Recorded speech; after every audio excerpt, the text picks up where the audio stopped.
Hello, Tekla Ninjas. You are listening or watching Tekla Podcast, where we are all about the practical knowledge, how you can raise Tekla efficiency and on the other hand also minimize project mistakes. Today we have in our episode UPB company, UPB representatives, and UPB is one Latvian company who is that is almost 30 years old already. It's a company that was is since 1991. They are doing integrated solutions for complex constructions, for steel, concrete, but also aluminium facades with glass. So if Tekla is good and we know about steel and concrete, then aluminium facades is, I can say that, totally different level. They are doing design, engineering, production, logistics, transportation, and even assembling or installation. They have almost 200 engineers, and in 2019, the company turnover was about 210 million euros. Of this turnover, about 60% went to export to 35 different countries. So it's quite a lot of, they are doing a lot of exporting. And one interesting fact about the company is that they have even their own concrete research center. Today, we have two guests from this company. The first one is Artis Aizstrauts. He is head of the research and development in UPB, and his background is more about doing the research. He has PhD degree, and he has published more than 20 publications.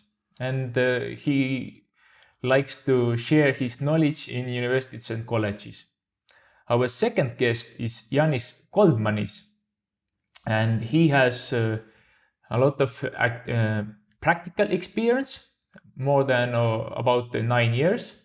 He started as a structural engineer, as many of us, and now he's a development project manager at the same company, UPB. And I would say that looks like his superpower or skill is Grasshopper that he has picked up.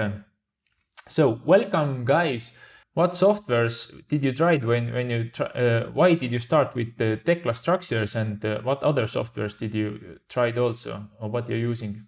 So we started using Tekla a long time ago, something like 15 years ago. And there's not many employees still working from this time, but from talking with them, there were two main things. So before we started using Tekla, all of this design was done in AutoCAD 2D DVG, and there were two things that we needed to improve. First of all was design accuracy, how correct the design was without mistakes. And the other thing was design speed. The design accuracy was very important because, as you mentioned previously, most of what we do is export to Scandinavia. And it is very costly to fix design mistakes on site, where all of your resources are in Latvia, but you're actually working on site in Sweden. And working in Tekla in this 3D BIM, it ensures that you already check for clashes in your model. Instead of when working in 2D DVG, you check for clashes in your mind. Does it everything fit together? And Tekla ensures that it is much more correct. And the other thing, of course, is the design speed, where at the time we were doing a lot of large part was steel, prefabricated steel construction. And Tekla is very, very good for this. The main reason is this numbering system that Tekla uses, where you can simply model everything as you require, and Tekla afterwards does the numbering and tells you which parts are the same. So you are able to quickly reduce the amount of drawings necessary. before that, when working with 2D DVGs, you were drawing, you were creating assembly drawings for each beam, and then this each beam had a unique set of parts, and you didn't check is the next beam the same single part drawings or they are different. You are simply making them as unique parts. And from experience, Tekla has solved both of these issues, heavily improved design speed as well as accuracy at the same time. 3 years ago, we were also choosing what software to use for our facade division. Previously, it was also still lagging behind the same 2D DVG, but the projects were becoming more complex with each project, where in 2D DVGs, they were simply becoming unmanageable. And we were investigating, is Tekla also good enough for this solution? We also compared with some other softwares like Revit and SolidWorks, and we chose Tekla because Tekla proved to us that we are capable of, at the same time, creating very large models, but also very detailed models. That these curtain walls, they are much more complex than any steel or precast project you could imagine, and Tekla was still capable of handling these projects. While in other softwares, they were either lacking the level of detail or they were lacking the scale of the project, the size of the projects were not manageable in them. Can you tell, or do you remember how was how was the beginning when you started using Tekla Structures? Inefficiency. I think it can be described as this one. So we were starting in 2 different eras, where the first era where we were just starting it with precast and steel, and it took a lot of internal trial and error figuring out how to even work with this software. Since I think only few people did some official training, and there were not any like internal structure how to give this knowledge to others. And it was slowly like everybody was at the same time figuring things out, how to work with templates, how to even model simple things, how to create drawings and so on. But over time, over the years, we have figured all of these things out. And now when 3 years ago, we were implementing Tekla in our aluminum curtain walls, I would say it was much faster. We already knew all of the Tekla basic functionality, and we simply put together a team. In this team, there were experienced Tekla users and there were experienced facade designers. And together, we made different iterations of proposals how we should model facades in Tekla. It took something like 3 iterations of models, where with each model, we revised the approach, what tools and how we are doing this modeling. But in the end, it took only 3 projects, roughly 9-10 months to figure out the best method how to do it in Tekla, these facades. If you would start a new company today, or if some listener is planning to start, then what do you recommend? What steps to take, or what mistakes to avoid? Maybe does it start with drawing automation, creating tools, thinking the planning, or what? How would you start or recommend to start? I would say that if you're just starting, don't try to automate everything at the start. It definitely helps if you have some expert consultant that can show you the possibilities, but you should on your own first learn the basic things, how Tekla actually works. And only after you have learned all of the basic things, which can take, for some it is very quick, for some it could take a little bit more time, but after you have learned the basic things, then you move towards more advanced things, like creating custom components already. And after you have mastered that, then again, jump to a higher level to parametric custom components. And afterwards, the highest level could be that you are using Grasshopper scripts or creating your own applications, plugins. But definitely try to master a more basic step before moving to a more advanced step. And because if you leapfrog, you will definitely do something incorrectly. But as well, if you have this expert consultant, he could immediately point out your things that you are possibly doing wrong when you have leapfrogged in a way that you haven't mastered some of the basics. You mentioned about the different kind of automation and doing developments. It can be drawing automation, there can be custom components, there can be Grasshopper, then there can be open API developments. So what kind of developments have you done, or what do you see that is helping you?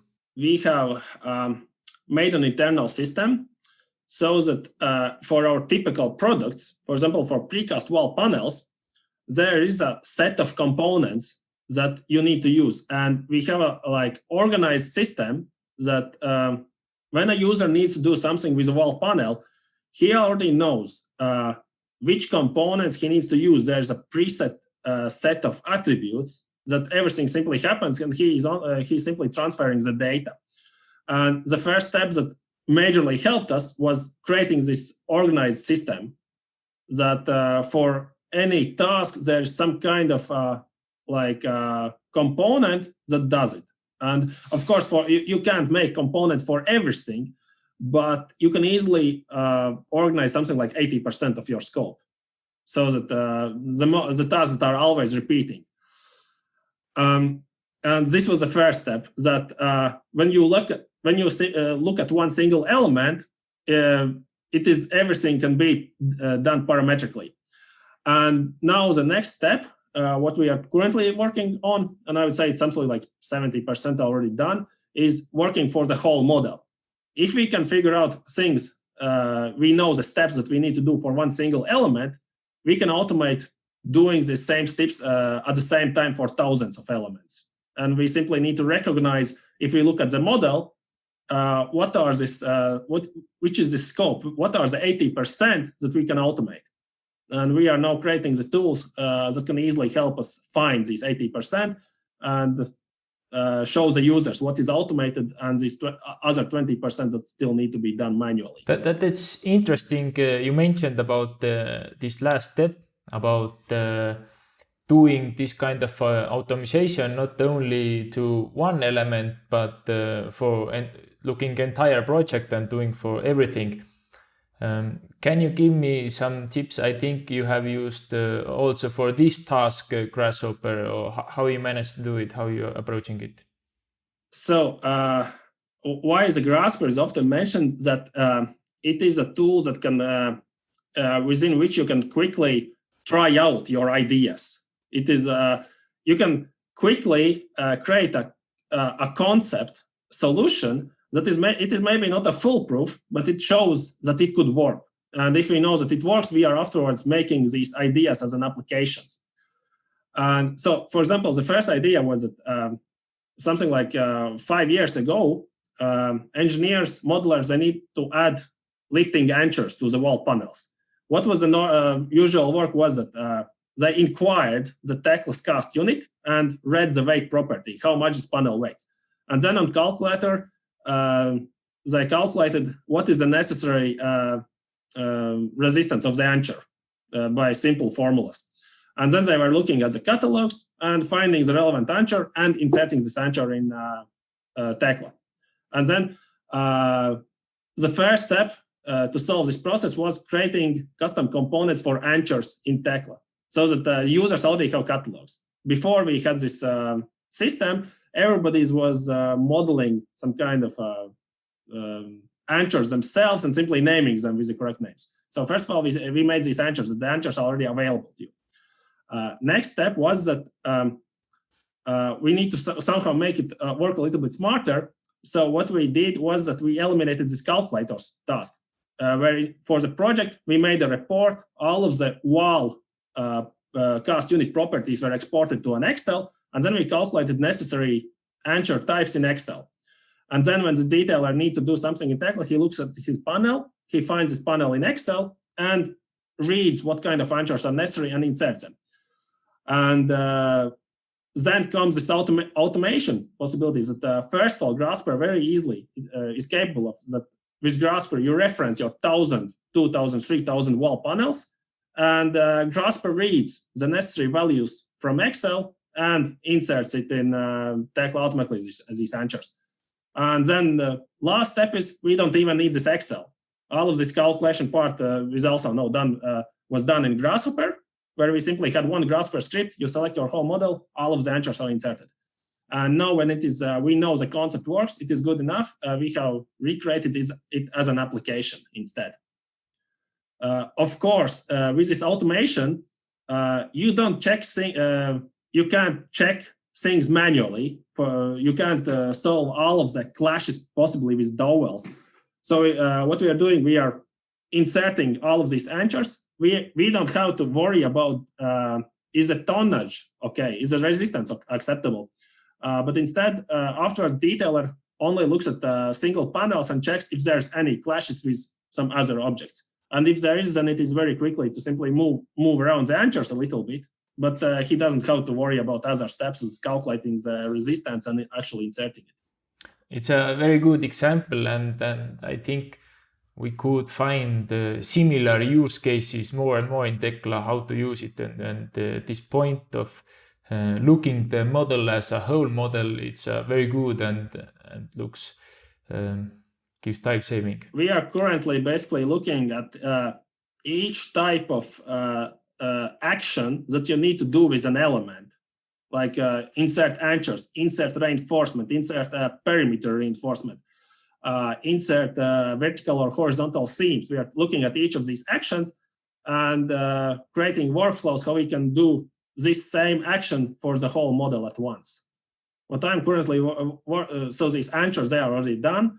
The next thing on agenda is vertical seams between precast panels.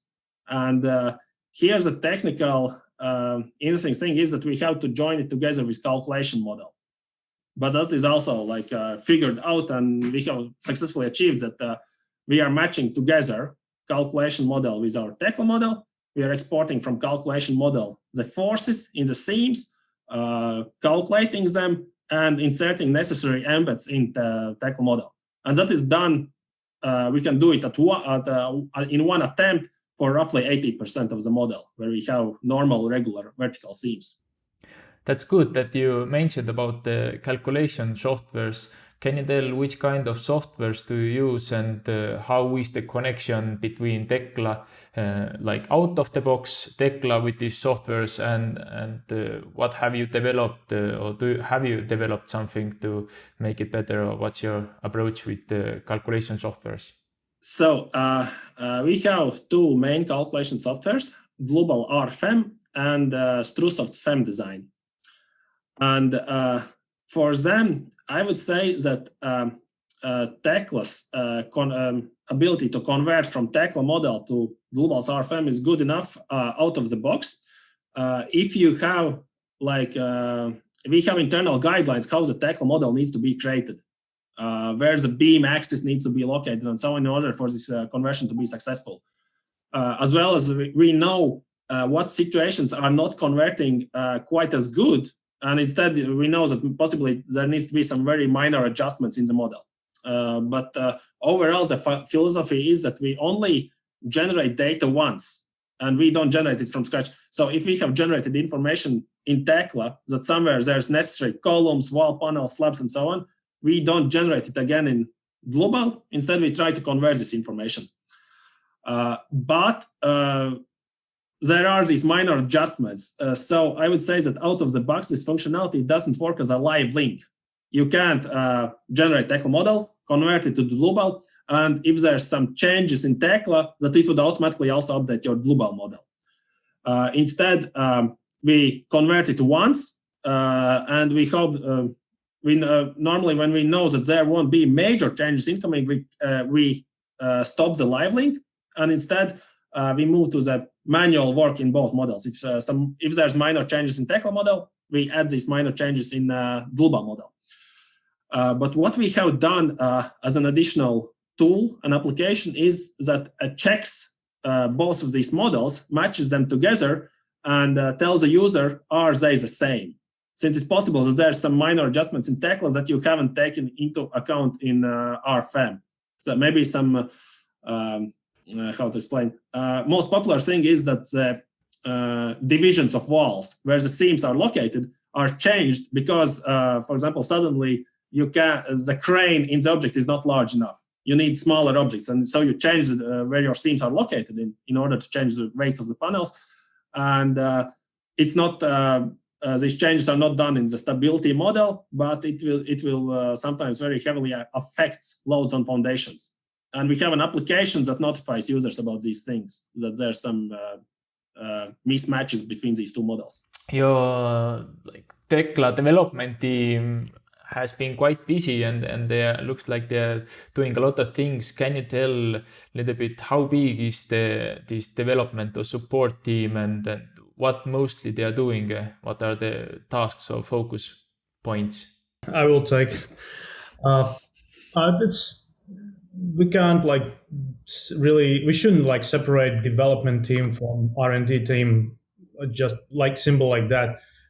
In total, I would say we have something between 20 to 30 people that are working at some point with R&D, because as Janis said, the development of application is the last step, and for development we have 3 to 4 people on full time, but all other people are working with this R&D stuff, with the components, with Grasshopper and so on. So that actually, I think, is the major force to move forward, because development is the last thing when everything is clear and understandable.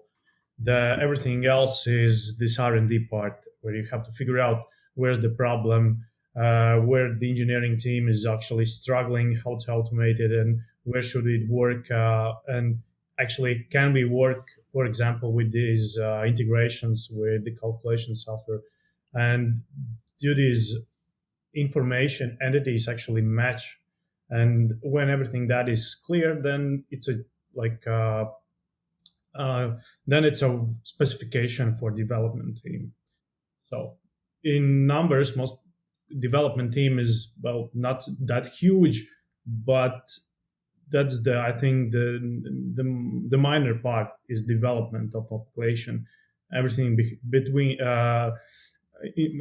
before that is more important. So in total, there's 20 to 30 people working with R&D. I mean, in whole UPB, facade, steel, and concrete, and so on.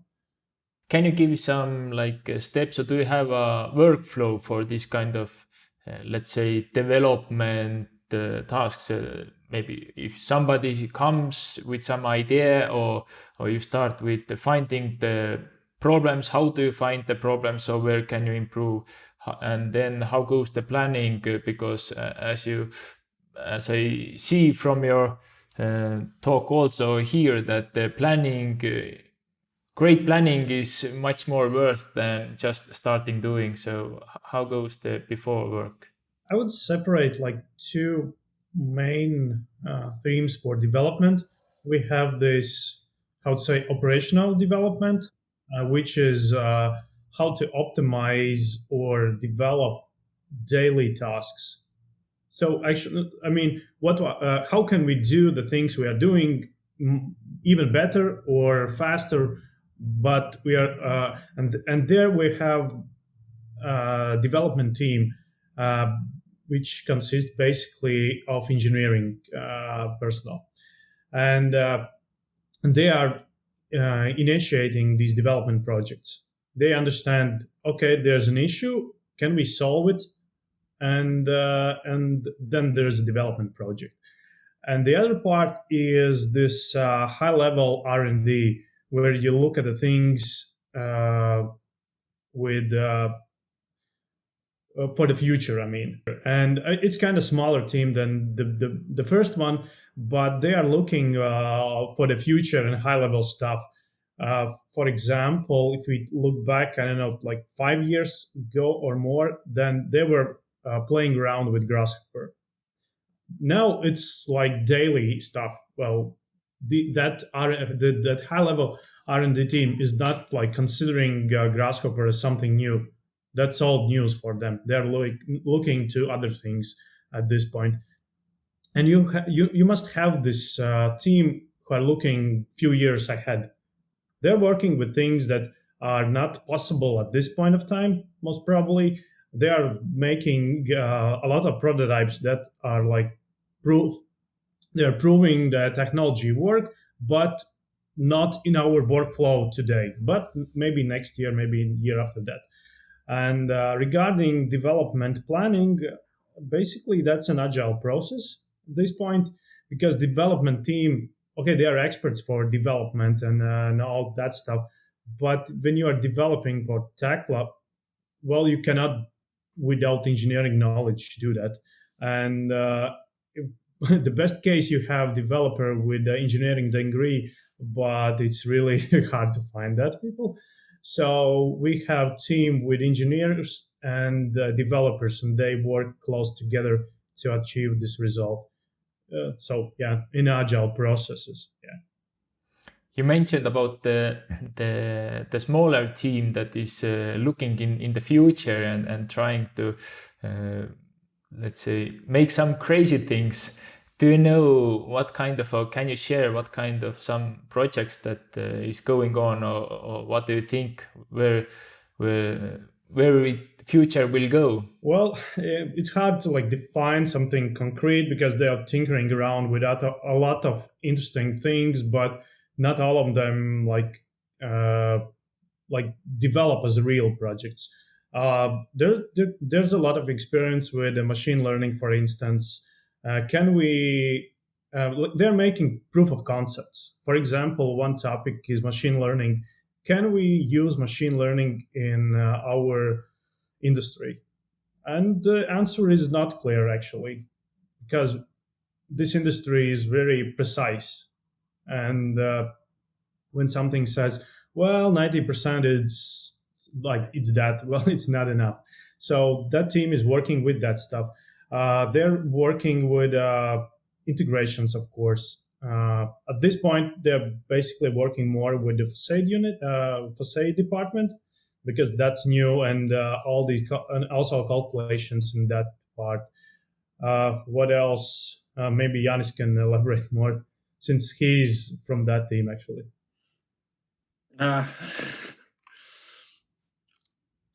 So I would say that it's the most, at the same time, it's the most simple thing, and also the most complex thing that we are doing is holes for the facade aluminium profiles. That you have this very detailed aluminium facade in Tekla. The model is very complex. You have roughly 1 million parts. And what we are trying to figure out is how to get, with a push of a button, that we get the profile from Tekla to CNC automatically without other steps. And currently, there's partly a problem how to get all of these holes in Tekla. And it's a question of, do we even want all of these holes in Tekla?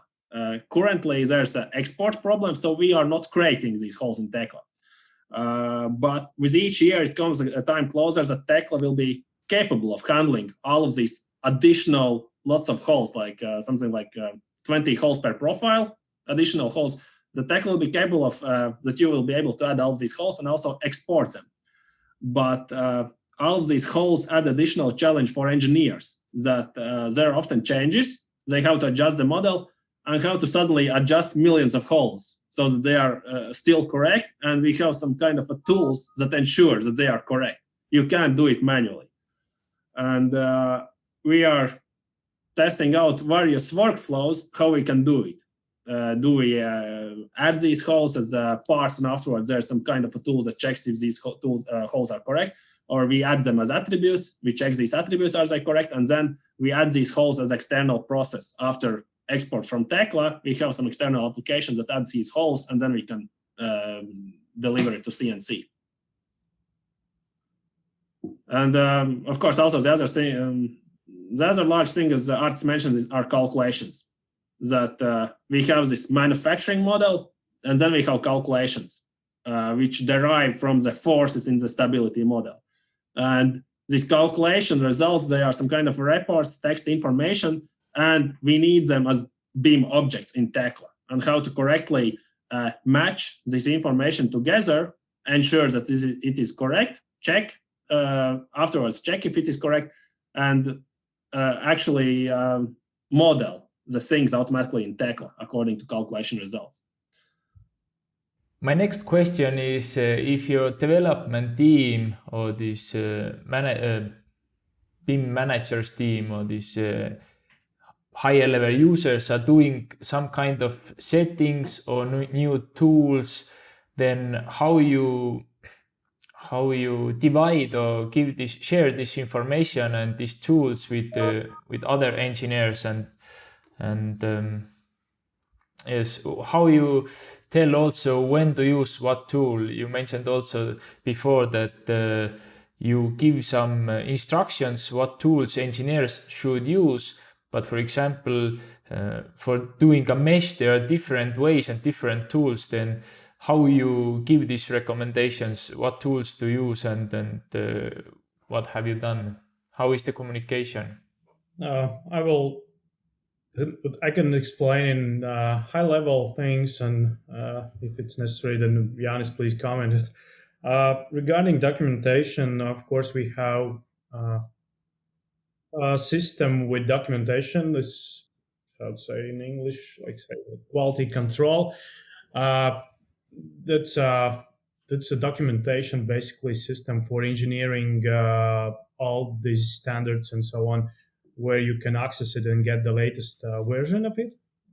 That's the one thing. I don't know. It's about there's a lot of documentation.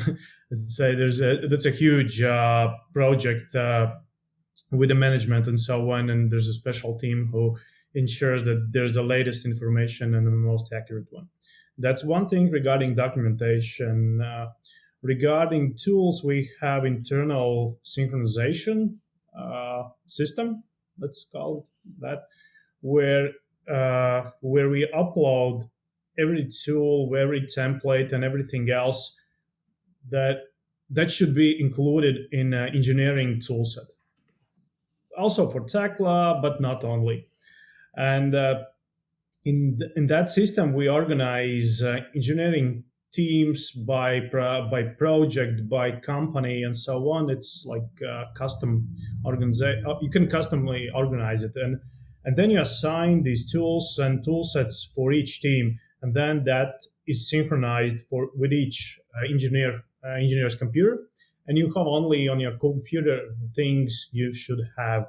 In other words, you don't have this huge catalog where you can't find what you need, which, for example, components, which is the last one, which is working at this point with my project. Because when you,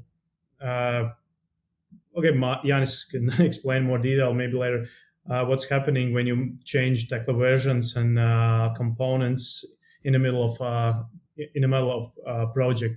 So we have to stick with these versions, and someone should control it.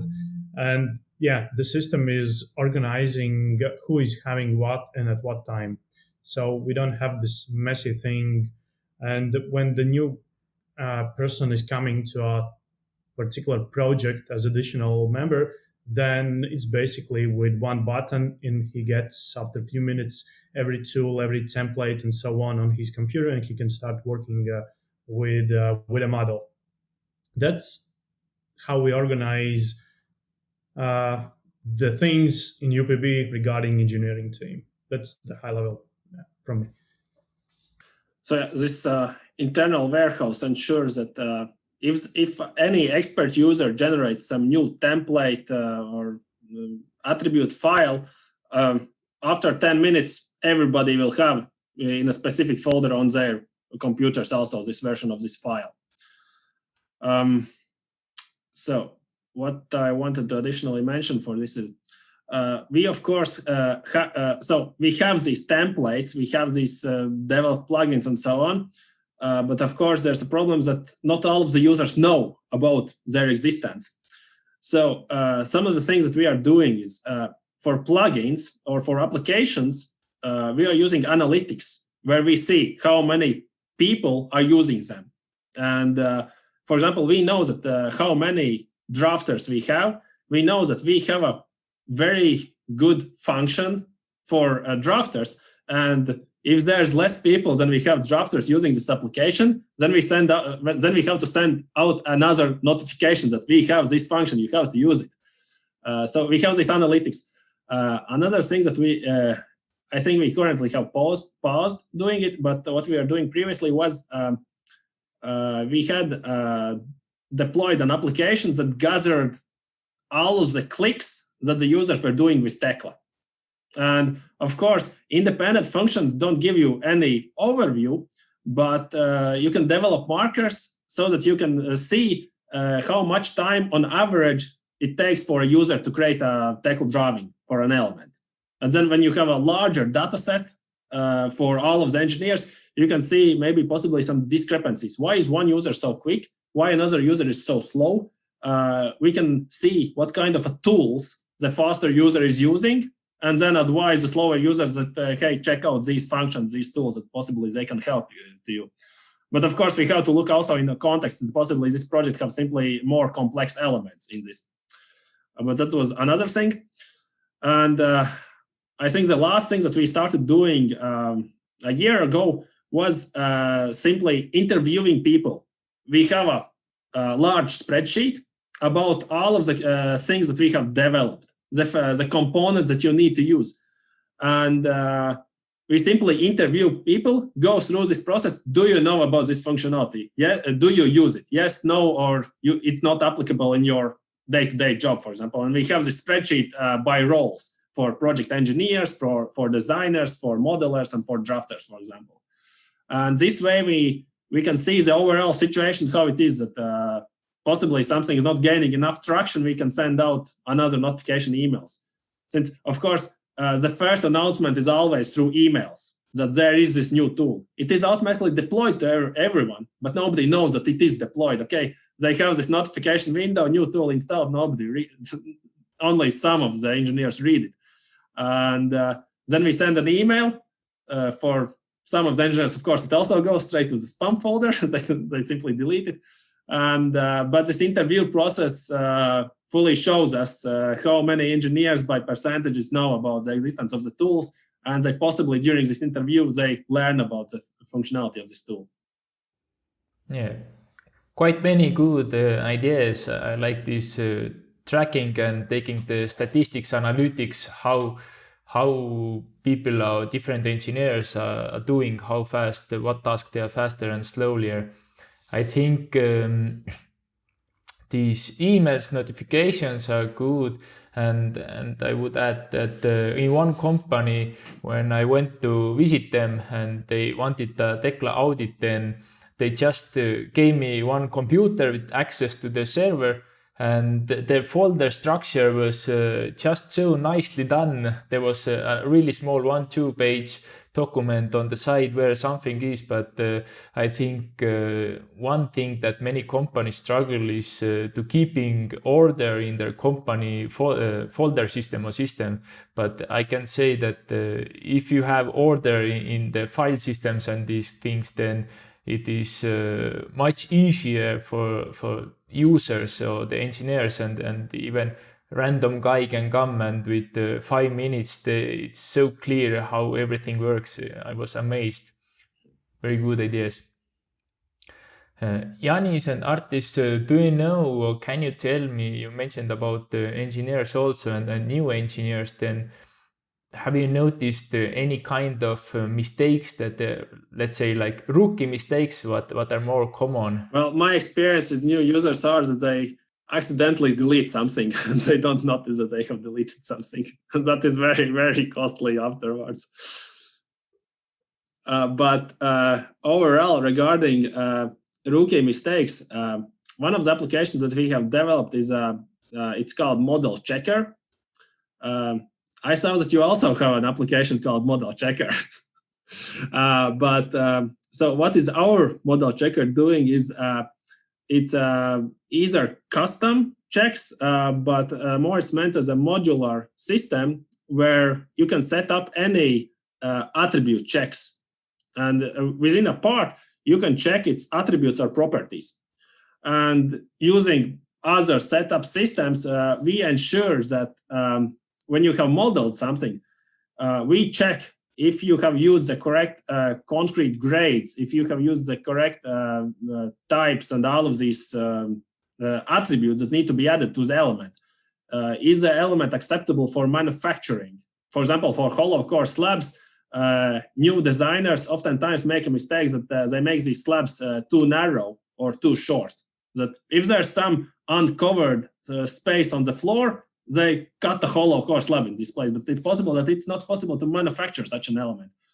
And so we have this application that works on automatically during the nights. It takes Tekla models and goes through everything according to preset set of rules and checks if this model is correct.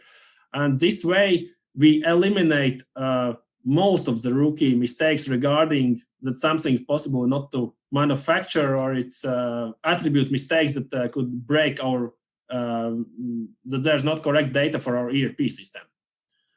But also additionally, of course, we have this quality controls that everything is checked by at least one other set of eyes.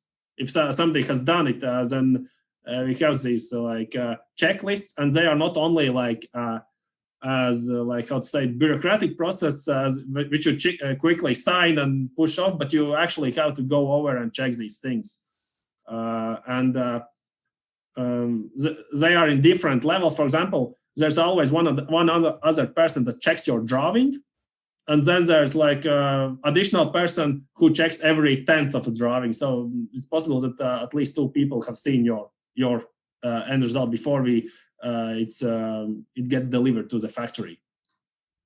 And so it's similar for all of the stages: calculation, modeling, drawings.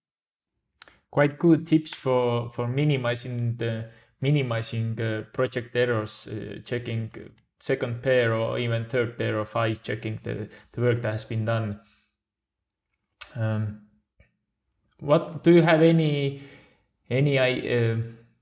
tips how to make things faster? You mentioned two different automation tools, but in Tekla wise, do you have any tips?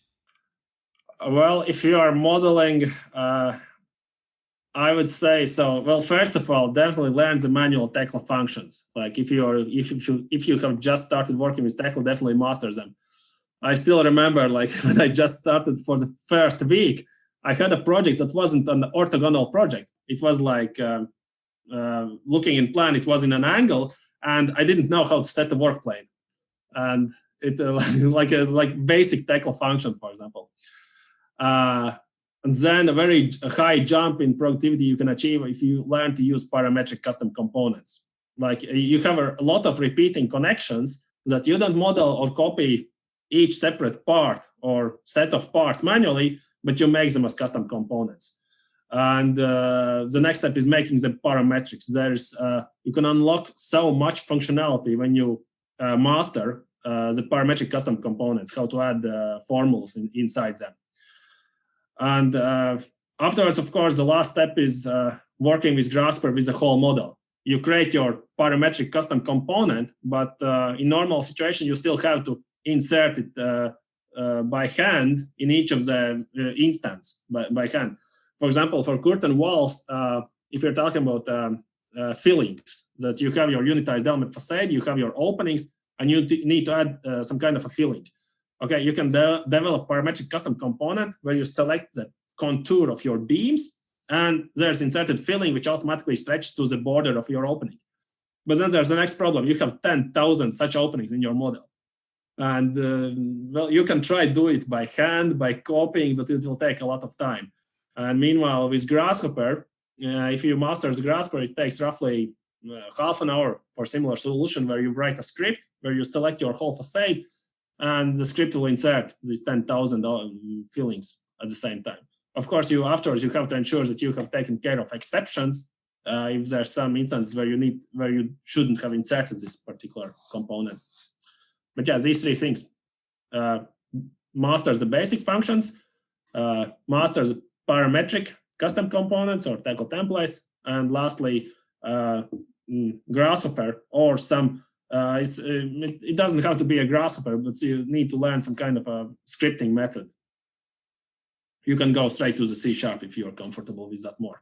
But Grasshopper is a very easy, how to say it. It has a low level of entry compared to programming APIs. You can pick up a tutorial in a few hours. You can start doing amazing things. Yes, I have heard myself also that 1 weekend and basically you can do things with Grasshopper. And on the second hand, also times and times I see when I go visit some company or some users, then I do something, I show something how to do, and they pick up totally different for me, so basic things that you can do like this also. And then it's like and then they ask like, okay, what can you do more? And I'm asking like, okay, I don't know which kind of like tips or tricks or better usement, it's like what the main problem, you don't even know what you don't know, so you don't know what to look for. But when working with Tekla, something seems like repetitive, or like if it feels wrong, there's possibly it's definitely possible to automatize it, and it's possible that somebody has already done it and you can look it up online. It's simply you need to have this drive to look for things, to improve yourself, to find better methods how to do something.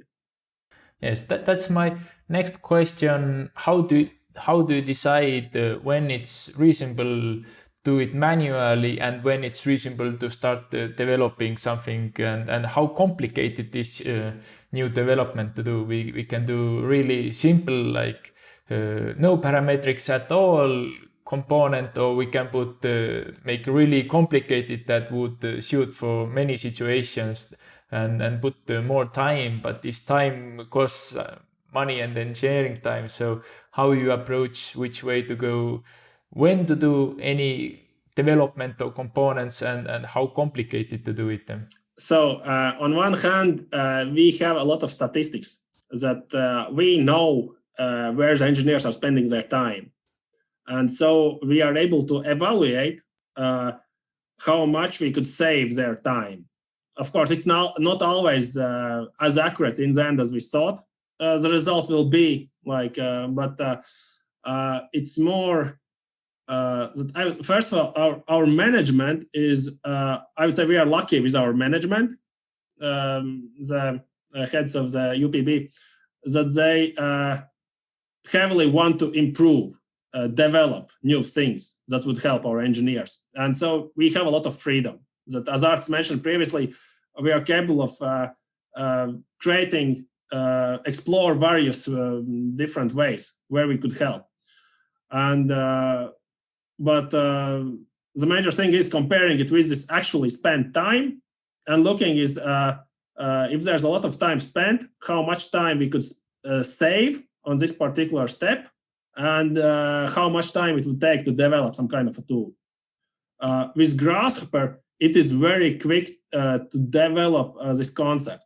If it takes more than a day, it's already something very, very complex then. But in most cases, you can create some kind of a concept if you know how to use it with Grasshopper within a single day. For example, previously mentioned lifting anchors, with Grasshopper, it was a simple problem. It took less than an hour. Take an Excel, take a Tekla model, insert in Tekla these particular anchors, for example. And then it's simply also figuring out how much time it would take, for example, manually. But for steps where we can fully eliminate a modeling process and automatize it, it's almost like no discussions, that we simply do it. And then it's also like, of course, looking if we are saving time for some of the things, development time takes more than actually doing it by hand.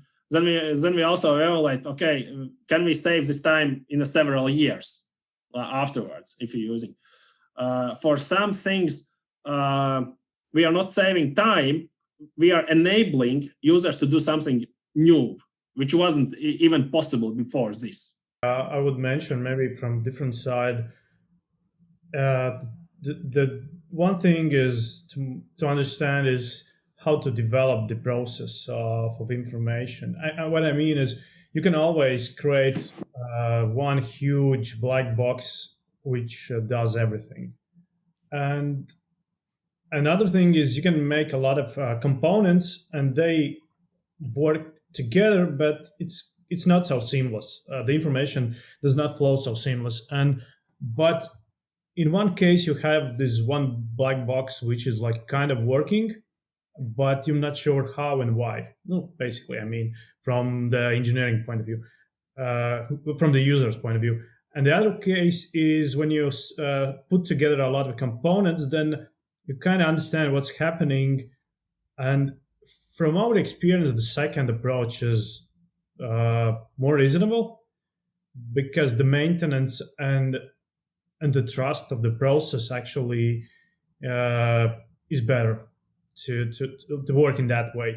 Of course, if there's a sample, you have to just put some kind of if you use the Grasshopper to put some kind of information in Tekla, well, that's simple enough. And I'm not talking about that kind of problems, but for example, if you are integrating two softwares, maybe some calculations in between, then there's the big question: how do we do that?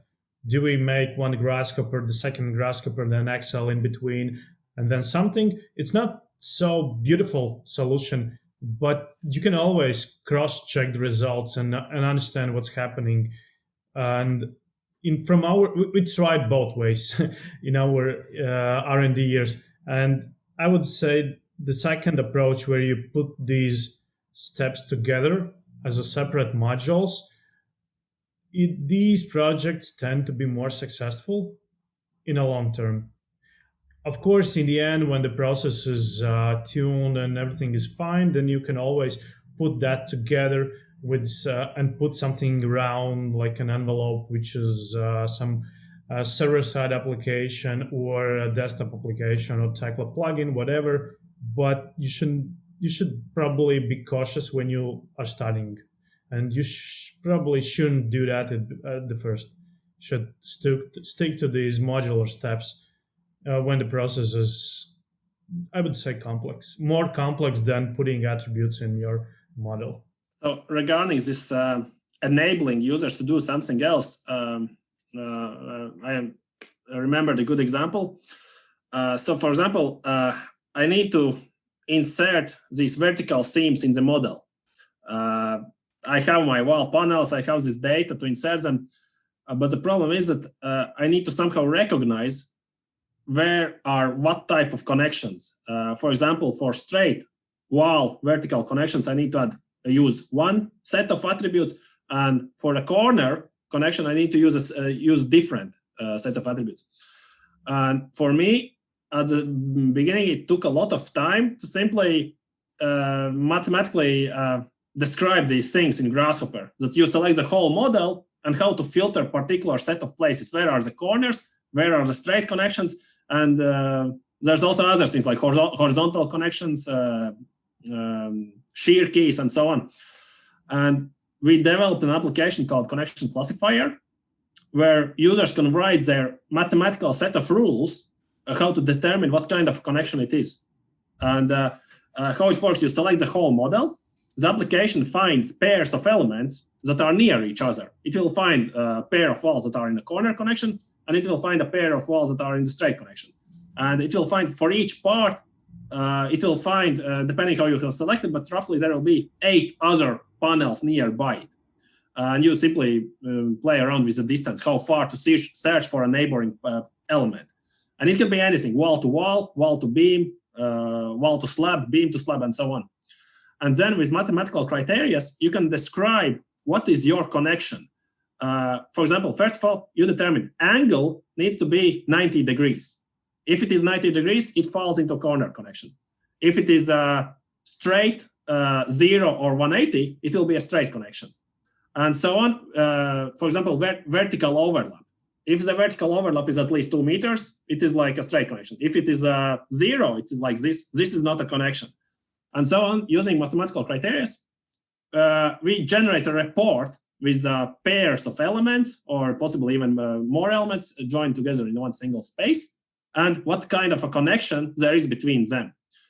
And using this tool, it has enabled me to do anything that I want to do with Tekla's model. I can take the Tekla model, classify all of the connections within this model, and then use this report to insert these connections in the relevant spaces, where I know where will be the straight spaces, I know where will be the corbel spaces. And this tool works modularly for anything, for precast panels, for aluminum facades, finding a particular connections. For example, in stick facades, we had a requirement. I had to find a vertical stick joined together with a horizontal stick, a connection like this. Visually, it is very easy to find it, but describing it mathematically on your own for the whole model, it's orders of magnitude more complex. While with this application, I simply take it, quickly get the report of 3,000 places where this particular connection in my model is, and then quickly use Grasshopper to automate insertion of some kind of a custom component. And it again enables users, it lowers the barrier of entry to successfully use Grasshopper in your projects to automate them. Sounds really awesome. Soon we don't have to do nothing, just click the insert the connections and put the embeds automatically, and all the building will come up there. Yeah, well, the problem is always those other 20%, which are some complex joints that you simply can't automate. It's not worth it to automate them. It will always be manual work.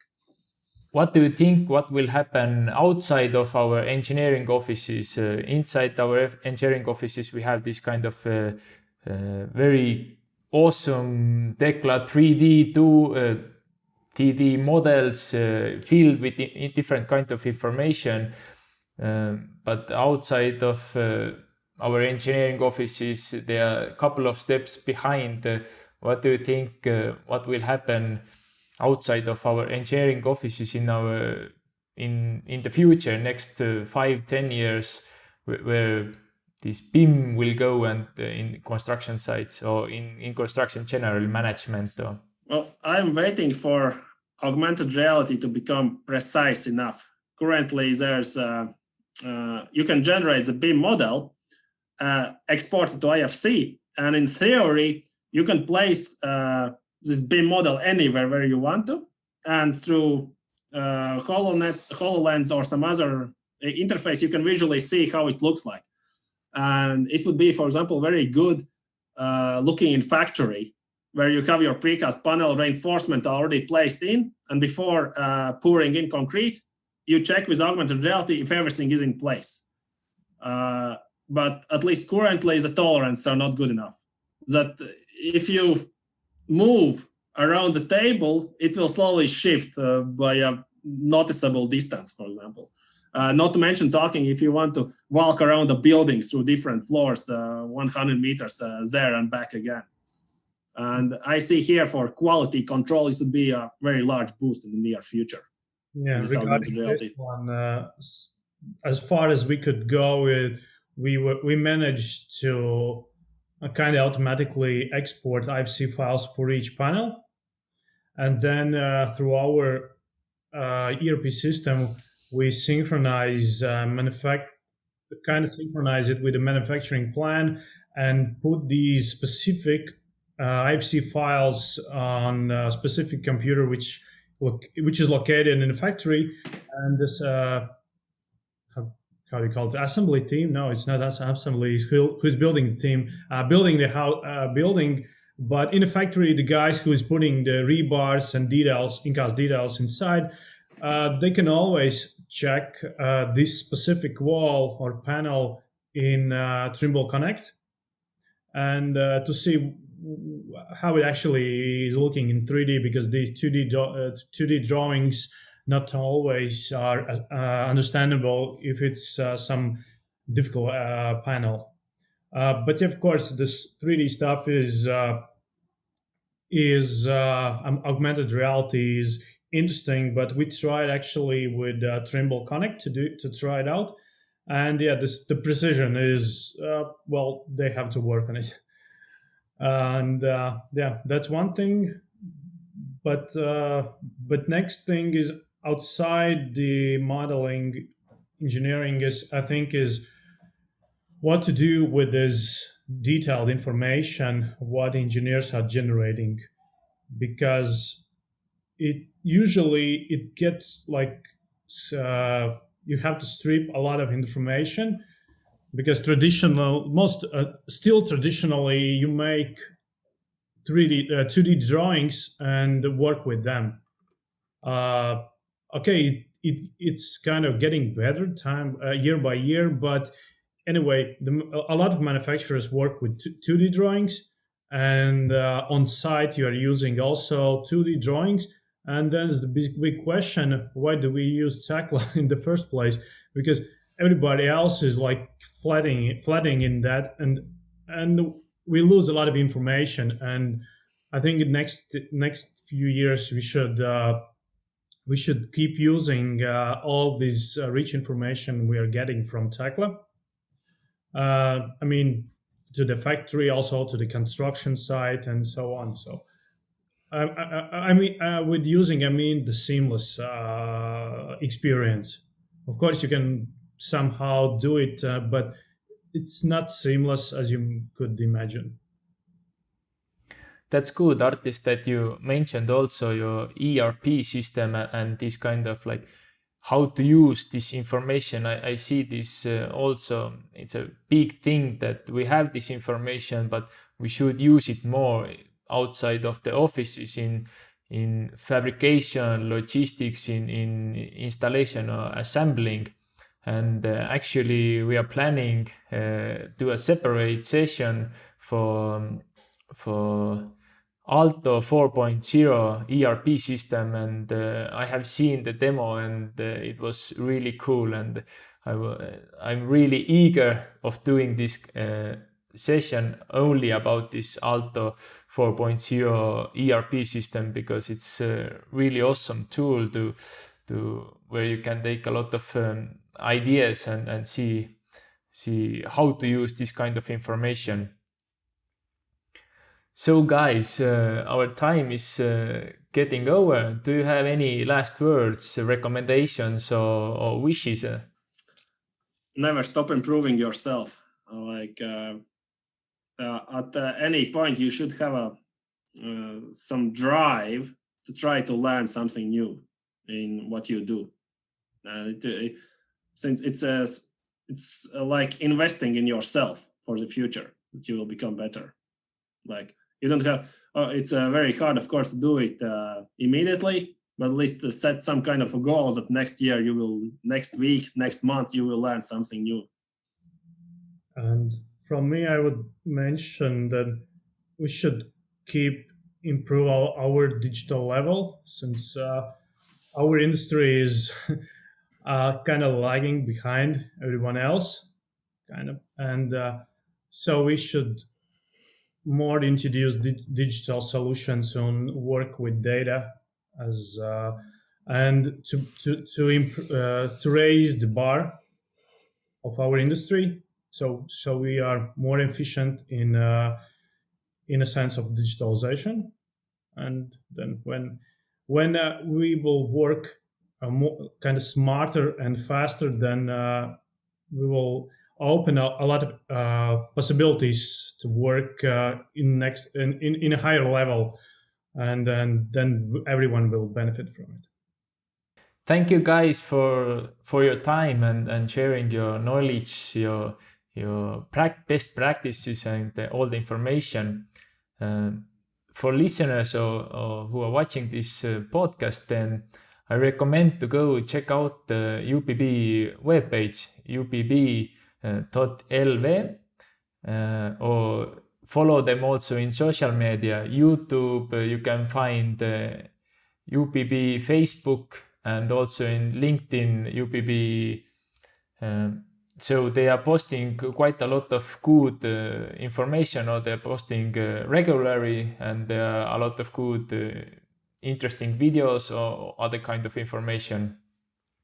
If you like this episode and would like to get more of this kind of information and good content, then follow us also in YouTube, Facebook, LinkedIn. In LinkedIn is my personal profile, maybe better Sten Dudak. In other places, look for TS Guide. and follow us to get notifications if we come out with some new article or new podcast episode. I hope it was useful for you. You got a lot of information, and we'll see you next time. Thank you. Bye.